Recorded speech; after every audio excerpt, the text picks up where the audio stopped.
장대장TV 시청자 여러분 안녕하십니까, 장대장입니다.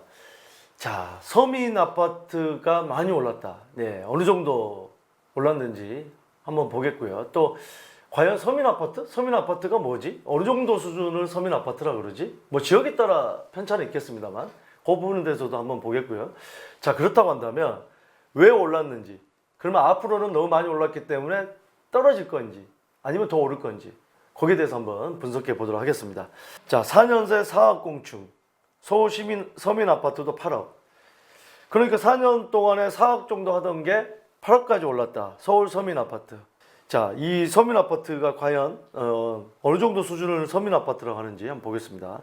이게 이제 서울 2분위가 뭐냐면 여러분들 이렇게 보면요, 1분위 5등분해서 이 지금 아파트를 2, 3, 4, 이게 5분인데 1분이면은 이게 제일 가격이 낮은 거에서 20%까지, 그러면 40%까지, 60, 80, 100%. 이게 이제 상위 20%가 5분이죠. 그럼 2분이라고 한다면 쉽게 해서 하위 21%에서 40% 정도 대략 그 정도를 2분이라고 하는데, 이게 2017년 4월, 그러니까 현 정부 출범하는 시점에서는 3억 9,800, 4억이 안 됐다고 합니다. 근데 지금 8억 정도 가니까 2배가 상승을 한 겁니다. 자, 8억. 이 지금 밑에 하위 2분위 이 아파트가 평균이 8억 간다. 그럼 어떤 아파트는 뭐 10억짜리도 있을 것이고, 어떤 아파트는 좀 싼 거는 6억짜리도 있을 텐데, 자, 그러면은 이제는 앞으로 어떤 문제점이 있는지 그런 부분이 이제 나옵니다. 현 정부 들어서서 서울 아파트 값이 급등한 가운데 2분위 평균 매매 가격이 8억 원에 육박하겠다. 자, 이 2분위 제가 설명드렸죠. 서울 아파트 가격을 5구간으로 나눴을 때 이제 하위인데, 요걸 이제 이 KB 주택 가격 시세로 보면 4월 기준으로 서울 2분위 아파트 평균 매매 가격이 약 8억 정도를 기록했고, 4년 전인 2017년 4월에는 4억이 좀 안 된 금액대입니다. 그러니까 2년 동안에 약 4억 정도가 오른 건데 2배가 뛴 겁니다. 2배가.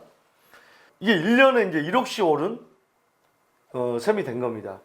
제가 작년에 시세 9억 이하 아파트는 계속 오를 수밖에 없는 이유, 대부분이 아니라 거의 뭐 모든 사람이 코로나 위기 이후에 뭐 시장론자라고 하는 사람들, 뭐 상승론자라고 하는 사람들, 뭐 그런 사람들도 다 이제 그때는 꼬리 내렸습니다. 떨어진다고, 어렵다고 했는데 저만 9억 이하 또 6억 이하 계속 오를 수밖에 없는 이유, 아마 작년에 그때 영상도 많이 보셨고 지금도 조회해 보시면 그런 영상이 나올 겁니다.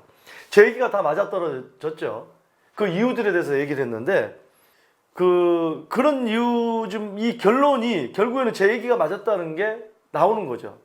작년에는 특히나 또 코로나 터지고 나서 대부분 하락을 점쳤는데 오를 것이다. 작년에가 어떻게 보면 제일 많이 올랐던 한 해였지 않나, 뭐 그런 생각이 듭니다. 상승폭도 굉장히 이제 큰 거죠. 최근 1년간 분위별 이 평균 매매가 상승률을 보면 1분위 아파트가 30%로, 그러니까 뭐냐면 1분위가 제일 밑에거든요. 가격이 제일 저렴한 것들입니다. 이게 제일 많이 올랐다는 거예요. 30%로. 그리고 2분위가 26%, 2위, 3분위가 25%, 3위, 4분위가 22%, 5분위가 15%. 즉 비싼 것보다는 저렴한 것일수록 많이 올랐다. 그 이유가 제가 뭐라고 그랬죠? 네, 이 영끌하는 사람, 또 실수요자들이 서울 아파트를 살 것이다.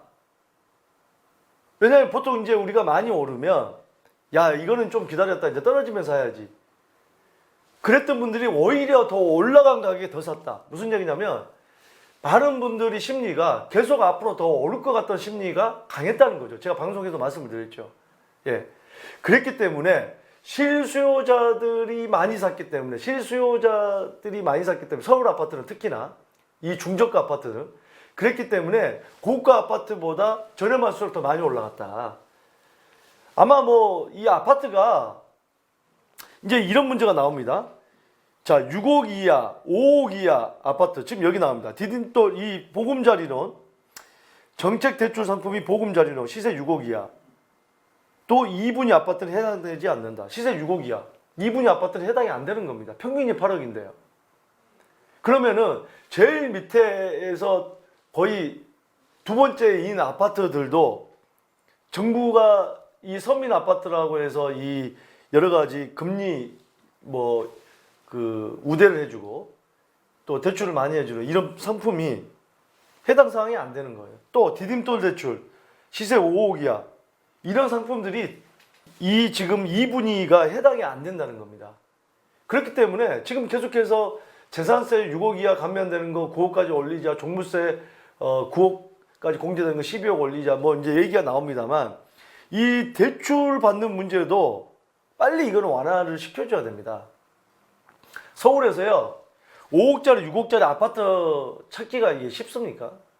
없습니다 거의. 그런데 이게 지금 정책은 제도는 예전에 다 머물러 있다는 거죠. 우리가 시세가 많이 오른 거에 대해서 인정을 안 하려고 자꾸 하지 마시고 인정을 하고서 이 정책이라는 거는 여러 가지 우리 국민들이 살기 좋은 환경 거기에 맞게끔 환경이 바뀌었으면 정책도 바뀌어야 됩니다. 근데 이런 게 지금 문제가 된다는 거죠. 자, 이렇게 되면은 현 추세로 볼 때 서민 아파트들도 잇따라 1주택 종부세 기준이 공시가 9억 초과에 포함될 가능성이 크다. 이게 이제 점점 현실화율을 90%까지 간다고 했으니까 그러면은 2분위 평균이 8억인데 이제 뭐 3분위는 말할 것도 없고 2분위도 가격이 더 오른다 그러면 나중에 이 제일 서울에서 어떻게 보면은 서민이라고 볼 수 있는 아파트들도 종부세를 내야 된다. 이거 말도 안 되는 상황이 벌어질 수 있다는 거죠. 자, 지금 보시면 서울의 아파트 2분위 평균 매매가 2017년 3억 9,800에서 2021년 현재 8억 정도. 네, 이렇게 많이 올랐습니다. 작년에 비해서 훨씬 1년 동안에 보시면 이 2021년, 20년, 21년 보면 이때가 가장 많이 뛴 한 해였어요. 작년에. 그 다음에 이 전용 60제곱미터 이하 소형 아파트 이것도 2017년에 3억 7천 평균이던 게 지금 7억 7천 거의 2분위 아파트랑 전용 60제곱미터 소형 아파트랑 비슷하게 움직였다. 이런 지금 통계를 지금 볼 수가 있는 겁니다. 자, 그 아파트들을 한번 그러면은 보면은 자, 여기 지금 그 미아 뉴타운 쪽, 미아 사거리 그러니까 4호선 라인에서는 미아 뉴타운 쪽에서는 멀어요. 여기 우이신설역 쪽 있는 아파트니까 교통이 그렇게 좋다고 보기는 힘든 아파트인데도 이 아파트가 11년 차이고요. 25평형이 그때는 2018년에 4억 6,700 정도 하던 게 지금 7억 9천 8억이 됩니다. 11년 차인 이 소형 아파트 60제곱미터죠. 그 다음에 서대문구에 있는 독립문역에서도 조금 거리 있고 서대문역에서도 거리 있는 이 천연 뜰한채라는 이 아파트. 이 아파트가 이제 16년 차이고 1000세대인데 이게 2018년에 5억 2,500 4월에 이던 게 지금 7억 9천만 원, 8억 정도, 8억 2,500까지 현재 시세를 기록하고 있습니다. 자, 뭐 이 정책의 영향도 크다는 건데 이런 얘기도 나옵니다. 2019년 12, 16 대책 때 9억 원 초과 주택에 대한 규제를 강화해 중저가 주택 수요가 늘어났다. 9억 원 초과 이 아파트를 받을 때 어떻습니까? 일단 대출도 달라지죠. 9억 이하는 투기과열지구는 40%, 9억 초과는 20%. 그 다음에 조정대상 지역은 50%, 9억 초과는 30%. 일단은 9억 초과부터는 대출 LTV도 달라지고 또 9억 초과 아파트를 가지고 있는 사람이 전세 대출을 받으면 이 환수하는 이런 대책. 그렇기 때문에 제가 그때 9억 이하의 이 빌라들이 많이 올라갈 것이다. 근데 그 나중에 몇 달 있다가 빌라 가격이 엄청나게 올랐었죠. 정책을 잘 살펴보면 나중에 가격이 어느 쪽으로 어떻게 움직일 건지 나옵니다.